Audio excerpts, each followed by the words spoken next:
আপনি এখন মারা গেলে মানুষ আপনার মোবাইলে চেক করে দেখবে এটাতে গান আছে, সিনেমা আছে। গান সিনেমা মোবাইল থেকে ডিলিট করে দেন, তওবা করেন। পৃথিবী সাক্ষী হয়ে যাবে যে এই ছেলেটা মারা গেছে, ওর মোবাইল তো সিনেমা আছে, ওর মোবাইলে নাটক আছে, মানুষ সাক্ষী হয়ে যাবে আপনার গুনাহের। মোবাইল থেকে আপনি গান ডিলিট করে দেন, নাটক ডিলিট করে দেন। বন্ধুরা চাপ দিয়ে আমারে ফেসবুক খোলাইছিল, আমারে ফেসবুকে ইসলামী লেখালেখি করতাম।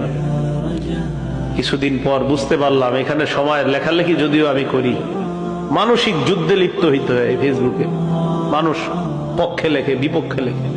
পার্মানেন্টলি আমি ডিলিট করে দিচ্ছি, আমার কোনো ফেসবুক নাই। আমার জীবন কি চলে না বলেন? চলে, আগের চেয়ে ভালো চলতেছে। আমি যুবক ভাই যারা আছেন, যাদের মোবাইলে গান আছে, আপনি একবার ভাবেন আপনি মারা যাওয়ার পর আপনার মোবাইল তো আপনার অন্যরা চেক করবে, যারা আপনার খুব ভালো জানে, চেক করে দেখবে ওখানে গান, সিনেমা, নাটক, এমন অশ্লীল কিছু আছে কল্পনাও করতে পারবে না। ছি ছি, ওর মোবাইলে এগুলো, এটা কল্পনাও করতে পারবে না।